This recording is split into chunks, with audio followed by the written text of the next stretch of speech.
નમસ્કાર વિદ્યાર્થી મિત્રો, યુથ વિદ્યાગુણમાં આપ સૌનું હાર્દિક સ્વાગત કરવામાં આવે છે. જેટલા પણ વિદ્યાર્થી મિત્રો મારી સાથે જોડાઈ ગયા છે, ફટોફટ મને હાય હેલો લખી આપો જી. હાય હેલો લખી આપો જી. હાય હેલો લખી આપો જી. જી જી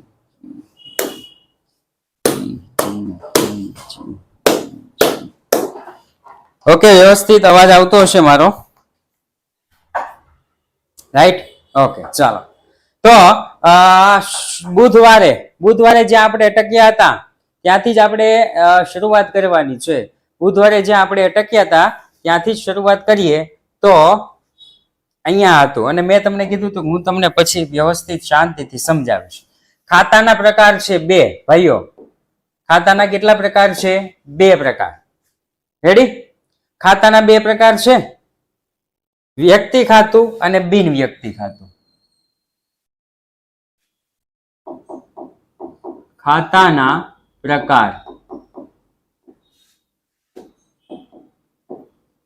વ્યક્તિ ખાતું અને બિન વ્યક્તિ ખાતું. રેડી? બિન વ્યક્તિ ખાતામાં પાછા બે પ્રકાર અને વ્યક્તિ ખાતાનો એક જ પ્રકાર. રાઈટ? ઉધાર જમાના નિયમ અને ખાતાના પ્રકાર. જો વ્યક્તિ ખાતામાં કોનો સમાવેશ થાય? ધ્યાનથી સાંભળજો. વ્યક્તિ ખાતામાં કોનો સમાવેશ થાય? તો કે જીવંત વ્યક્તિનો સમાવેશ વ્યક્તિ ખાતામાં થાય. રમેશભાઈ, સુરેશભાઈ, પવનભાઈ, પરમારભાઈ, ઈશિતાબેન, જે હોય એ. ઓકે. બીજું, કાયદેસરની કૃત્રિમ વ્યક્તિ. કાયદેસરની કૃત્રિમ વ્યક્તિ અથવા તો સંસ્થા, એનો સમાવેશ શેમાં થાય? વ્યક્તિ ખાતામાં થાય. શેમાં થાય? વ્યક્તિ ખાતામાં. For example, Varachha cooperative bank, Ahmedabad mercantile bank, Rameshbhai stationery, Sureshbhai Patang Bhandar. માની લો કે બધી જ સંસ્થાઓ, બધી જ દુકાનો, બધી જ બેંકો, બધી જ ઓનલાઈન સંસ્થાઓ, બધું જ શેમાં આવશે? કાયદેસરની કૃત્રિમ વ્યક્તિમાં આવશે. બધી જ સંસ્થાઓ, બધી જ ક્યાં આવશે? કાયદેસરની કૃત્રિમ વ્યક્તિમાં. મૂડી ઉપાડ, દેવાદાર, લેણદાર, દેવું અને લેણું, આ બધી જ. યસ, વિદ્યાકુળ પણ કાયદેસરની કૃત્રિમ વ્યક્તિમાં આવે. વિદ્યાકુળ પણ કાયદેસરની કૃત્રિમ વ્યક્તિમાં આવશે. એટલે કે એટલું છે, બધું જ વ્યક્તિ ખાતામાં આવશે. રાઈટ? માલ મિલકત ખાતામાં કોણ આવશે? માલ મિલકત ખાતામાં તો કે માલ જે પણ વેચવા માટે ખરીદેલ હોય એને માલ કહેવાય. વાપરવા માટે ખરીદેલ હોય એને મિલકત કહેશું. રોકાણ, રોકાણ એટલે એક પ્રકારની મિલકત થાય. રોકાણ એટલે એક પ્રકારની શું કહેવાય? મિલકત. એનો પણ સમાવેશ શેમાં થાય છે? માલ મિલકત ખાતામાં. ખરીદી, વેચાણ, ખરીદ પરત, વેચાણ પરત, આ બધાનો સમાવેશ શેમાં થાય? માલ મિલકત ખાતામાં. આ કોષ્ટક તમારે ફરજિયાત યાદ રાખવાનું છે, રાખવાનું છે, રાખવાનું છે. જ્યારે પણ દાખલા ચાલે, ચેપ્ટર નંબર 1, 2, 3, 4, 5, 6, 7, 8, 9 એટલા સુધી આ કોષ્ટક અને ઉધાર જમાના નિયમ ફરજિયાત રાખવાનું છે. ખરીદ પરત ભલું કરે ભગવાન તારું. ખરીદી કરી હોય ને એમાં ડિફેક્ટેડ પીસ હોય ને એ પાછા મોકલવી એટલે ખરીદ પરત કહેવાય. રેડી? ખર્ચ, ઉપજ ખર્ચ, તો કે ખર્ચ કે નુકસાન, આવક કે ઉપજ. ખર્ચ કે નુકસાન, આવક કે ઉપજ. અહીંયા હું લખું છું વ્યક્તિ ખાતું. વ્યક્તિ ખાતું. લાભ લેનાર ખાતે ઉધાર, લાભ લેનાર ખાતે ઉધાર, લાભ આપનાર ખાતે જમા, લાભ આપનાર ખાતે જમા. રેડી? ચાલો, અહીંયા લખું છું માલ મિલકત ખાતું. માલ મિલકત ખાતું. માલ મિલકત ખાતામાં આવે તો ઉધાર, જાય તો જમા. રેડી? આ કોષ્ટક તમારે ફરજિયાત એક અલગથી પેજમાં લખી નાખવાનું છે, લખી નાખવાનું છે, લખી નાખવાનું છે. આ કોષ્ટક ફરજિયાત એક પેજમાં લખી અને તમારે જ્યારે પણ હું દાખલા ચલાવું ને ત્યારે તમારી પાસે કાગળ હોવું જોઈએ. હજુ કાગળમાં હું ઘણું બધું લખાવીશ, એ ફરજિયાત હોવું જોઈએ. ઓકે, ચાલો એના પછી આગળ ઉપજ ખર્ચ ખાતું. ઉપજ ખર્ચ ખાતું. ઉપજ ખર્ચ ખાતાનો નિયમ: ખર્ચ કે નુકસાન ઉધાર, આવક કે ઉપજ જમા. આ એટલું તમારે ગોખી જ નાખવાનું છે, એટલે પાકું કરી નાખવાનું છે, પાકું કરી જ નાખવાનું છે. રેડી? આ એટલું તો કરવાનું જ છે. બીજું હું લખીશ અલગ અલગ થોડા ઘણા કોઈ પોઈન્ટ, કે ખરીદી છે, ખરીદી એ ખરીદી હંમેશા ઉધાર થશે, તો એની સામે વેચાણ છે, વેચાણ હંમેશા જમા થશે. રેડી? એવી જ રીતના મૂડી છે, તો મૂડી હંમેશા ઉધાર થાય. સોરી,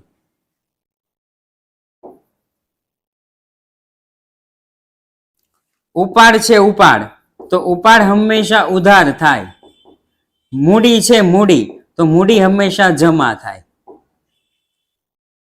કોષ્ટક ફરજિયાત તમારે કોઈ પણ બુકની અંદર કાગળ બનાવવાનું છે, એટલે બનાવવાનું છે. કોઈ પણ ને બનાવવાનું છે, ફરજિયાત છે આ કાગળ બનાવવું.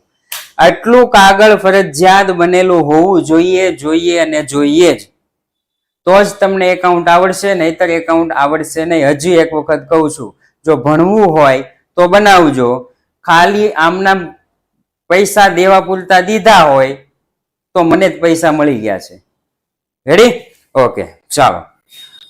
આ જ નિયમ ઉપર આપણે હવે થોડાક પરીક્ષામાં પૂછાતા હોય એવા દાખલા. પરીક્ષામાં પૂછાય કે નીચેના વ્યવહારો આર્થિક છે કે બિન આર્થિક જણાવો. બેંકમાં પ્લસ તો ઉધાર. હા, એ તો આવે તો ઉધાર, જાય તો જમા. બેંક છે ને, બેંક, ઈ જો આમ આવી જાય છે. નથી લખ્યું? લખી દો. રોકડ અને બેંક. રેડી? લખી દીધું છે. બેંક એટલે કે ચેક. બનીને હા દિવાલ પર તો પણ ચાલે. ઓકે, બનાવીને દિવાલ ઉપર ચોંટાડી દો તો પણ ચાલે. ઓકે, ચાલો. અહીંયા રોકડ અને બેંક એક ધ્યાન રાખજો, એ માલ મિલકતમાં આવે. રોકડ અને બેંક પરીક્ષામાં પૂછાતા હોય એવા આઈએમપી હું અમુક દાખલા લઈને આવ્યો છું. પરીક્ષામાં એવું પૂછાય, એકનો અડધો માર્ક, 2 ગુણમાં પૂછાય. કેટલા ગુણમાં? 2 ગુણમાં. નીચેના વ્યવહારો આર્થિક વ્યવહારો છે કે બિન આર્થિક વ્યવહારો છે, જણાવો. રેડી? તો આર્થિક કોને કહેવાય? તો કે જેનું નાણાંમાં મૂલ્ય માપી શકાય એને આર્થિક કહેવાય, અને જેનું નાણાંમાં મૂલ્ય માપી શકાતું નથી એને બિન આર્થિક કહેવાય. રાઈટ? અહીંયા હું લખીશ આર્થિક કોને કહેવાય? આર્થિક તો કે જેનું નાણાંમાં મૂલ્ય માપી શકાય, એટલે કે નાણાંમાં આપણે જોઈ શકીએ, એ આર્થિક. બિન આર્થિક કોને કહેવાય? બિન આર્થિક તો કે સાહેબ જે વ્યવહારનું નાણાંમાં મૂલ્ય માપી શકાતું નથી એને કહેવાય બિન આર્થિક.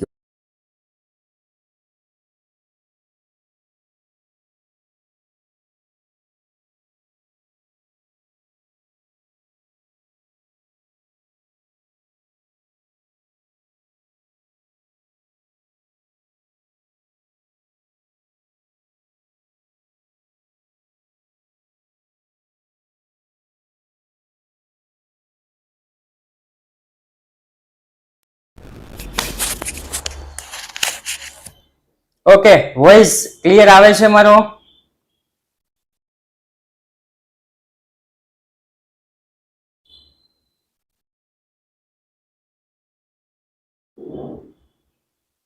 Voice clear? ઓકે, ચાલો, ઓલ સેટ. ચાલો, થોડું ચોમાસાની સિઝન છે તો થોડું આવું તકલીફ રહેશે. ઓકે, ચાલો આગળ વધીએ. કયો વ્યવહાર આર્થિક?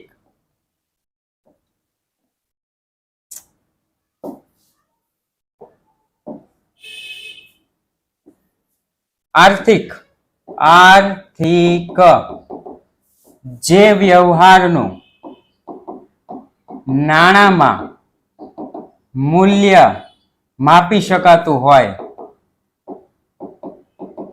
તેવા વ્યવહારને આર્થિક કહેવાય. બિન આર્થિક જે વ્યવહારનું નાણામાં મૂલ્ય માપી શકાતું નથી તેને કહેવાય બિન આર્થિક વ્યવહાર. તો અહીંયા આર્થિક વ્યવહાર અને બિન આર્થિક વ્યવહારની આપણને સરસ મજાની વ્યાખ્યા આપેલી છે કે આર્થિક વ્યવહાર આપણે કોને કહેશું અને બિન આર્થિક વ્યવહાર કોને કહેશું. ચાલો અહીંયા આપણને કીધું 10,000 ની ખરીદી કરી, 10,000 ની ખરીદી કરી, આર્થિક વ્યવહાર કે બિન આર્થિક? તો કે સાહેબ આર્થિક વ્યવહાર. કયો વ્યવહાર થઈ ગયો? આર્થિક વ્યવહાર. ત્યાર પછી 12,000 ની મિલકત રાધા પાસેથી શાખ પર ખરીદી, આર્થિક કે બિન આર્થિક? રૂપિયા 12,000 ની મિલકત રાધા પાસેથી શાખ પર ખરીદી, તો આ વ્યવહાર થઈ ગયો આર્થિક વ્યવહાર. કેવો વ્યવહાર થઈ ગયો? આર્થિક વ્યવહાર. શું કામ આર્થિક વ્યવહાર? ભાઈ એનું નાણાકીય મૂલ્ય છે, તું વિચાર કર. શું છે? નાણાકીય મૂલ્ય છે 12,000. રેડી? રૂપિયા 20,000 ની મિલકત વેચી, કયો વ્યવહાર થઈ ગયો? તો કે આર્થિક વ્યવહાર. રૂપિયા 20,000 ની મિલકત વેચાણ કરી, 22,000 ની મિલકત મીરાને શાખ પર વેચી, કયો વ્યવહાર થઈ ગયો? તો કે આર્થિક વ્યવહાર. તમારે બિન આર્થિકમાં યાદ શું રાખવાનું છે? દાખલા તરીકે મીટિંગનું આયોજન, મીટિંગનું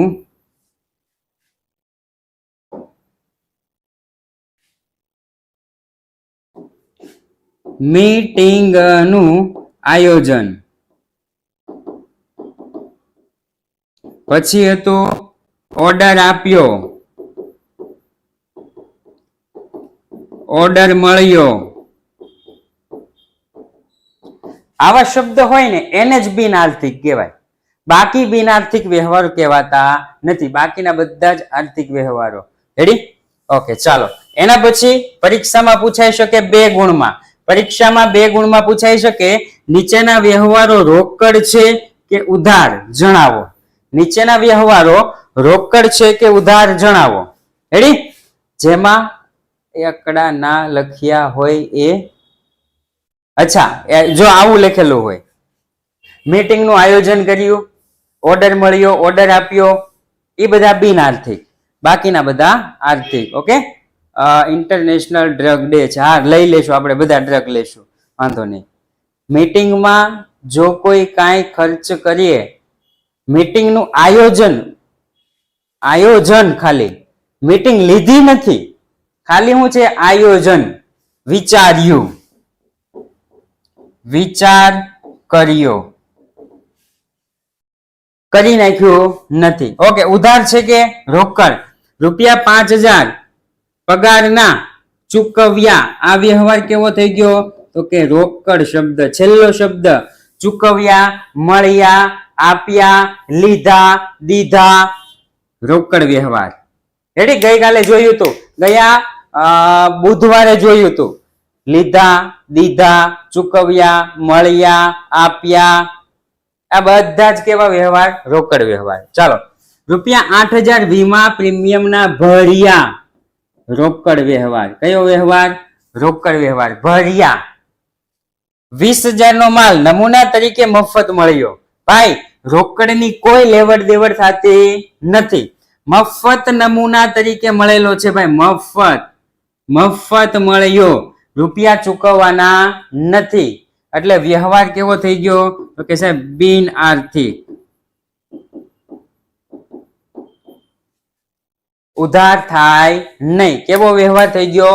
બિન આર્થિક. ભાઈ મફત 200 રૂપિયાનો માલ નમૂના તરીકે મળ્યો, હું તમને 200 રૂપિયાનો માલ આપું, રેડી? તો તમારે પૈસા દેવા પડ્યા? પૈસા દેવા પડ્યા તમારે?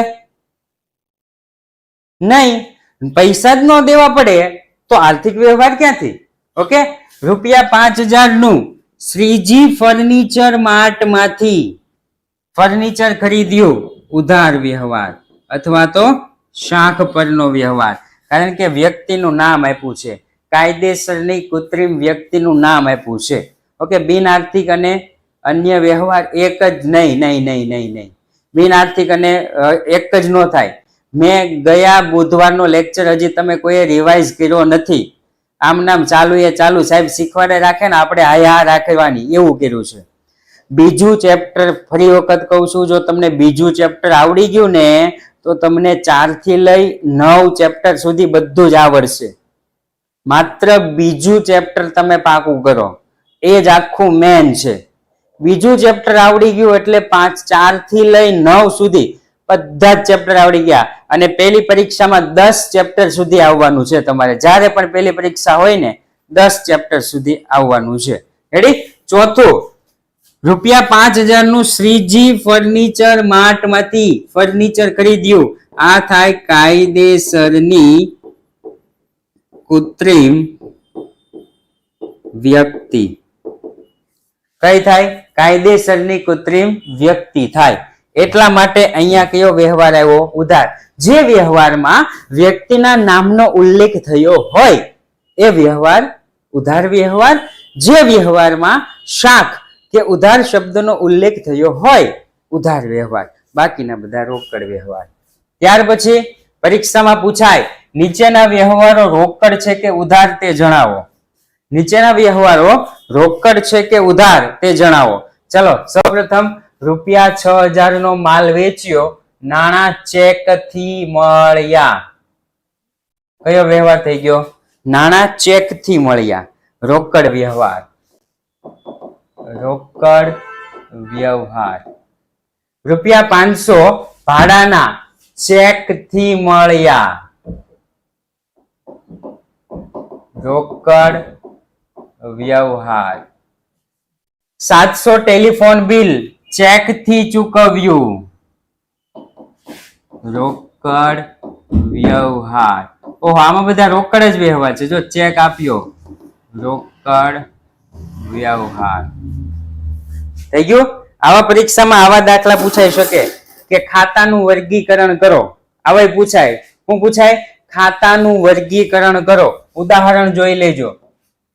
ખાતાનું વર્ગીકરણ કરો.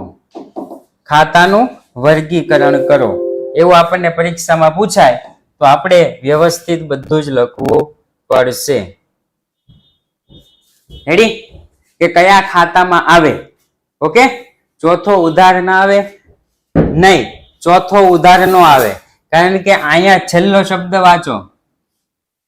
ચેક આપ્યો. નામ ભલાયું પણ છેલ્લે શું આપ્યું છે? ચેક આપ્યો. એટલા માટે ઓકે, ચાલો. નીચેના વ્યવહારો નીલિમાના ચોપડે કયા ખાતે ઉધાર અને કયા ખાતે જમા? રેડી? કયા ખાતે ઉધાર અને કયા ખાતે જમા થશે તે દર્શાવો. ત્રીજું ન સમજાણું. અરે યાર, 700 નું ટેલિફોન બિલ ચેક થી ચૂકવ્યું. જે વ્યવહારમાં રોકડ, બેંક, ચેક આવો શબ્દનો ઉલ્લેખ થયો હોય એને રોકડ વ્યવહાર કહેવાય. સિમ્પલ. ધીસ ઇઝ રોકડ વ્યવહાર. ધીસ ઇઝ રોકડ વ્યવહાર. રેડી? ચાલો. 8000 નો માલ 15000 માં નીલાને વેચ્યો. છેલ્લો શબ્દ વેચ્યો. અહીંયા હું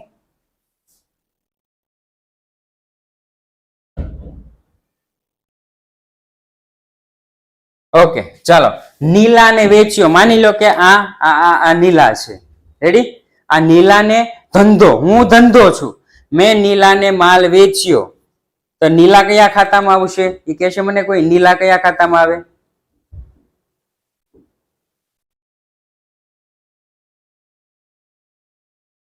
બુદ્ધિ. નીલા કયા ખાતામાં આવે? વ્યક્તિ ખાતામાં. વાહ ભાઈ વ્રજ, વેરી ગુડ. નીલા કયા ખાતામાં આવે? વ્યક્તિ ખાતામાં.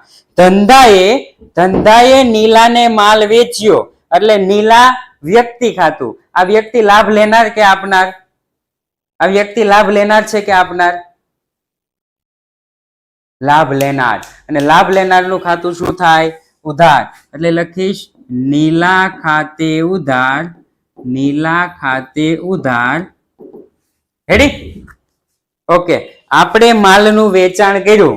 ધંધાએ માલનું વેચાણ કર્યું તો ધંધામાં માલ આવે કે ધંધામાંથી માલ જાય? ધંધાએ માલનું વેચાણ કર્યું તો ધંધામાંથી માલ જાય, અને માલ જાય તો વેચાણ ખાતું જમા થાય. શું થાય? વેચાણ ખાતું જમા. વેચાણ ખાતે જમા. તમારે યાદ રાખવાનું છે, કાગળમાં ઓલું લખ્યું ને એમાં હજુ એક વિગત લખવાની રહી ગઈ છે. એ વિગત કાગળમાં લખી લેવાની છે. ઓકે, અહીંયા હતું રોકડ, અહીંયા હતું બેંક. જો એ અહીંથી વહી ગયું છે, એ તમારે છે ને રેકોર્ડિંગ જ જોવું પડશે અને રેકોર્ડિંગ માંથી જ લખવું પડશે. માલની ખરીદી બરાબર માલ આવે બરાબર ખરીદ ખાતું ઉધાર. માલનું વેચાણ બરાબર માલ જાય બરાબર વેચાણ ખાતું જમા. માલની ખરીદી કરો તો માલ આવે તો ખરીદ ખાતું ઉધાર. માલનું વેચાણ કરો તો માલ જાય તો વેચાણ ખાતું જમા. કાગળમાં લખવાનું છે. આ સાથે સાથે ક્યાં લખવાનું છે? કાગળમાં લખવાનું છે. સાથે સાથે કાગળમાં લખતા રહેજો. ઓકે, ચાલો તો આગળ વધીએ. 2000 નો માલ રમણને પરત કર્યો. માની લો કે આ રમણ છે, 2000 નો માલ રમણને પરત કર્યો. એટલે એનો મતલબ એમ થયો કે પેલા રમણ પાસેથી આપણે ખરીદી કરી. 2 જ મિનિટમાં આવું હો, 2 જ મિનિટ. ચાલો, 2000 નો માલ રમણને પરત કર્યો. માની લો કે આ રમણ છે. આ કોણ છે? રમણ. રેડી? ઓકે, ચાલો. તો આ રમણને આપણે માલ પરત કર્યો તો પેલા રમણ પાસેથી ખરીદી કરીએ છીએ અને એ ખરીદી પાછી પરત કરવાની છે. ખરીદી કરો તો માલ આવે તો ઉધાર. એ જ ખરીદી પાછી જાય તો જમા. રેડી? ખરીદી કરો તો માલ આવે તો ઉધાર. ખરીદ પરત કહેવાય. વ્રજભાઈ શું કહેવાય એને? ખરીદ પરત. રેડી? આ ખરીદ પરત આપણે કોને કર્યું? તો કે રમણને. રમણ કયા ખાતામાં આવે? રમણ કયા ખાતામાં આવશે ભાઈ? વ્યક્તિ ખાતામાં. રેડી? વ્યક્તિ ખાતામાં. આ રમણ લાભ લેનાર થયો કારણ કે માલ એની પાસે છે. તો લખીશ રમણ ખાતે ઉધાર. રમણ ખાતે ઉધાર તે ખરીદ પરત ખાતે જમા. રમણ ખાતે ઉધાર તે ખરીદ પરત ખાતે જમા. 1500 નો માલ નીલા એ પરત કર્યો. માની લો કે આ નીલા છે. આ કોણ છે? નીલા. નીલા આપણને માલ પરત કરે તો પેલા આપણે વેચાણ કર્યું. આ નીલાને પેલા આપણે નીલાને શું કર્યું? વેચાણ કર્યું. ચાલો, આ વેચાણ કરી ગયું. પછી માલ ખરાબ આવ્યો એટલે નીલાએ શું કર્યું? આપણને પરત કર્યું. માલ જાય તો જમા. પરત આવે તો ઉધાર. એટલે વેચાણ પરત ખાતે ઉધાર. વેચાણ પરત ખાતે ઉધાર. કોણે આપણને પરત કર્યો છે? તો કે સાહેબ નીલાએ. નીલા વ્યક્તિ ખાતામાં આવે. નીલા કયા ખાતામાં આવે? વ્યક્તિ ખાતામાં. એને આપણને પરત કર્યો. ઓહો, તો એ લાભ આપનારનું ખાતું જમા.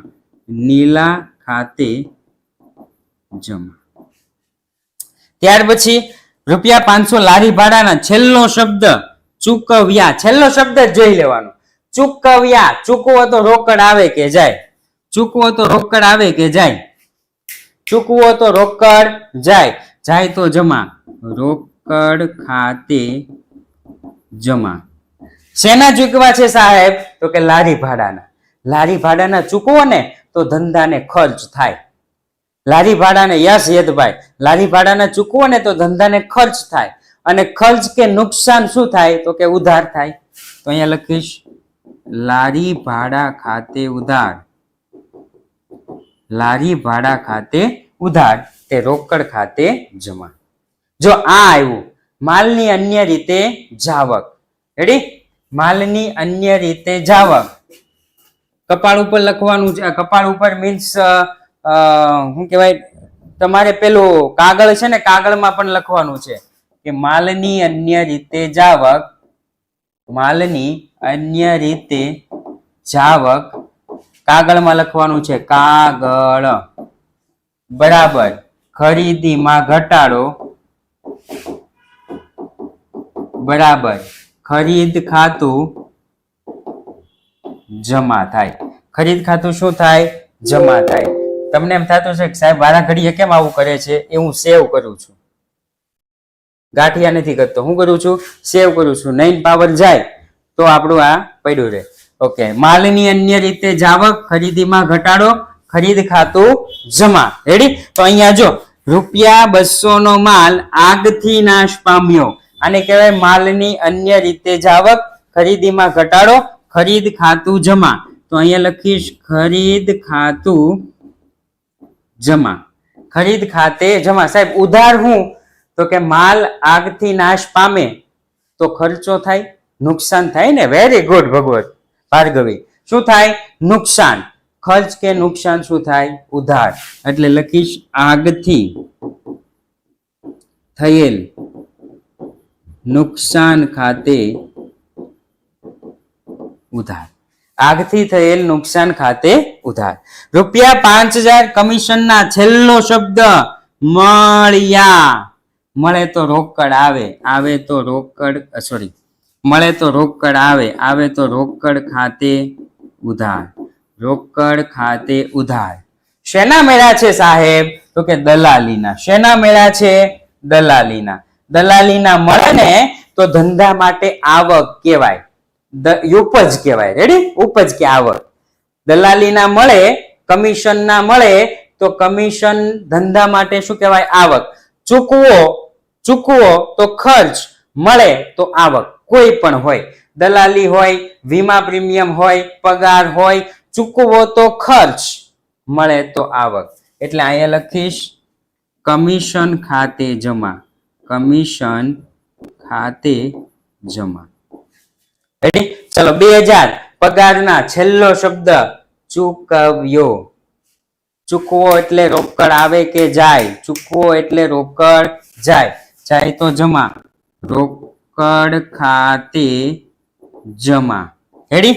શેના ચૂકવા છે સાહેબ? પગારના. પગાર તો ધંધા માટે ખર્ચ કહેવાય. પગાર ધંધા માટે શું કહેવાય? ખર્ચ કહેવાય. તો અહીંયા લખીશ પગાર ખાતે ઉધાર. પગાર ખાતે ઉધાર. થઈ ગયો? તો કે યસ. ચલો એના પછી આગળ વધીએ તો ફરી વખત પાછો સવાલ આવ્યો છે. નીચેના વ્યવહારો આર્થિક છે કે બિન આર્થિક તે જણાવો. નીચેના વ્યવહારો આર્થિક છે કે બિન આર્થિક જણાવો. રેડી? ઓકે, ચાલો સૌપ્રથમ પેલું 22,000 મિલકત મીરાને શાક પર વેચી. આર્થિક વ્યવહાર. આર્થિક. ₹8,000 મજૂરીના ચૂકવ્યા. ચૂકવ્યા શબ્દ છે આર્થિક વ્યવહાર. ત્યાર પછી 9,000 ભાડાના મળ્યા. ₹9,000 છે, મળેલા છે, આર્થિક વ્યવહાર. ₹15,000 દેવું ચૂકતે કર્યું. આર્થિક વ્યવહાર. આ બધા કેવા વ્યવહાર છે? આર્થિક વ્યવહાર. રેડી? ઓલ આર્થિક. નીચેના વ્યવહારો રોકડ છે કે ઉધાર તે જણાવો. ₹6,000 નો માલ વેચ્યો. નાણાં ચેક થી મળ્યા. રોકડ. કેવો વ્યવહાર? રોકડ. 500 ભાડાના ચેક થી મળ્યા.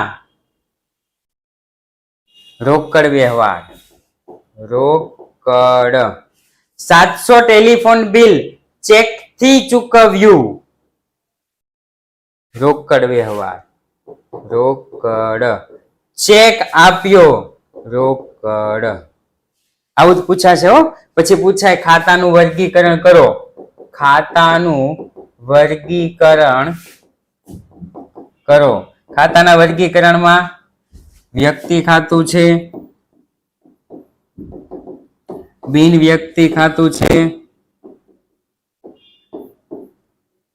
માલ મિલકત ખાતું છે કે ઉપજ ખર્ચ ખાતું છે. આવું પરીક્ષામાં પૂછાઈ શકે છે. આવું પરીક્ષામાં પૂછાઈ શકે છે. રેડી? ખાતાનું વર્ગીકરણ વાળું કદાચ લીધું હોય કે ન લીધું હોય ખબર નથી. આર્થિક વ્યવહાર કે બિન આર્થિક વ્યવહાર તે સમજાવો. આર્થિક વ્યવહાર છે કે બિન આર્થિક વ્યવહાર છે તે સમજાવો. રેડી? ઓકે, ચાલો સૌપ્રથમ 10,000 ની મિલકત ખરીદી. ભાઈ ખરીદેલી છે આર્થિક વ્યવહાર, ખરીદી છે આર્થિક વ્યવહાર. 10,000 નો માલ ઓર્ડર વચન મળ્યું. ઓહો, આમ જોઈ લો, હું કીધું ઓર્ડર નું વચન મળ્યું, ઓર્ડર આપ્યો નથી. બિન આર્થિક, બિન આર્થિક. 12,000 નો મિલકત રાધા પાસેથી શાખ પર ખરીદે. આર્થિક વ્યવહાર. એક મિલકત ખરીદવાનું આયોજન કર્યું. બિન આર્થિક વ્યવહાર, બિન આર્થિક વ્યવહાર. 20,000 માં મિલકત વેચી. આર્થિક વ્યવહાર. સેલ્સમેન વધારવા માટે ચર્ચા વિચારણા કરી. બિન આર્થિક વ્યવહાર. થઈ ગયો? ચાલો, આવા દાખલાઓ પરીક્ષામાં પૂછાતા હોય છે. રેડી? આવા દાખલાઓ પરીક્ષામાં પૂછાતા હોય છે. ત્યાર પછી ખાતાનું વર્ગીકરણ પણ તમને પૂછાઈ શકે. ખાતાનું વર્ગીકરણ કરો. રેડી? ચાલો, એમાં પેલું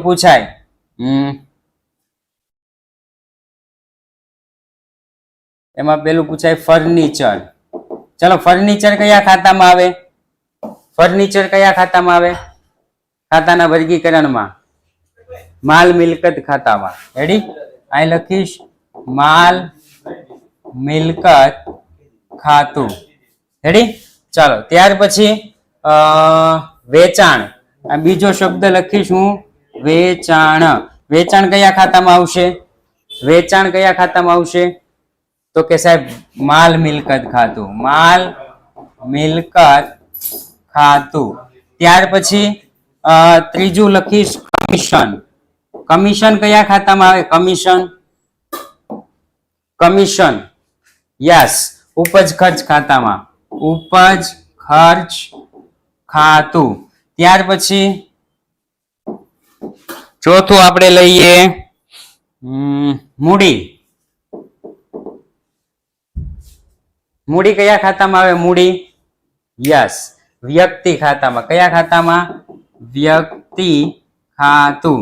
ત્યાર પછી પાંચમું લઈએ સરદાર સ્ટોર્સ. સરદાર સ્ટોર્સ કયા ખાતામાં આવશે? વ્યક્તિ ખાતામાં. વ્યક્તિ ખાતું. ત્યાર પછી છઠ્ઠું શું લેશું?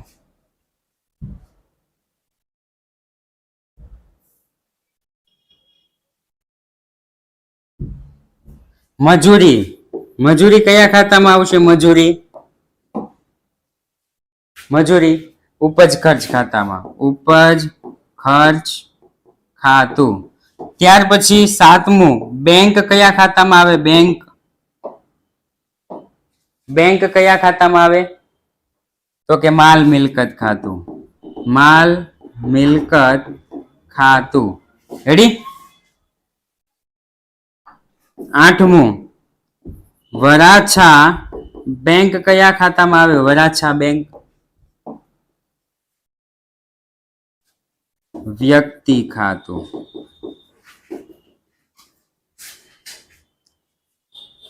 ડિફરન્સ છે બેંકમાં અને વરાછા બેંકમાં. ઓલી ખાલી બેંક છે અને આ શું છે? વરાછા બેંક છે. રેડી? તો ખાલી બેંક હોય એનો મતલબ એવો થયો કે અહીંયા ચેક શબ્દ ઉલ્લેખ થયો હોય. ચેક શબ્દનો. કયા શબ્દનો ઉલ્લેખ થયો હોય? ચેક શબ્દનો ઉલ્લેખ થયો હોય એટલે એ માલ મિલકત ખાતામાં આવે. પણ વરાછા બેંક છે એ શેમાં આવશે? વ્યક્તિ ખાતામાં. એના પછી નવમું યંત્ર આપ્યું હોય. યંત્રો. યંત્રો કયા ખાતામાં આવશે? યંત્રો તો કે માલ મિલકત ખાતામાં.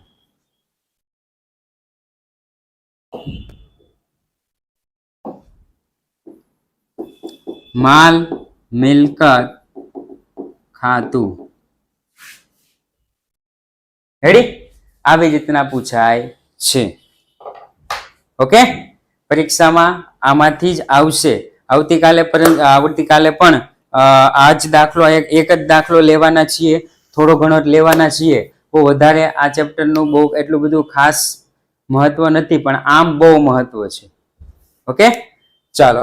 તો વરસાદની થોડી સિઝન છે, ક્યારેક ક્યારેક પાવર જતો રહે છે, તો જ્યારે પણ ક્લાસ બંધ થઈ જાય ત્યારે સમજવું કે આજની જેમ પાવર ગયો હશે. સાથે જ આજનો ક્લાસ અહીંયા પૂર્ણ જાહેર કરીએ છીએ. ફરી વખત મળીશું એક નવા ક્લાસ સાથે. કહેવાય છે કે દરેક શાળાઓ મહાન છે, દરેક શિક્ષકો મહાન છે, દરેક વિદ્યાર્થીઓ મહાન છે. જય હિન્દ, જય ભારત.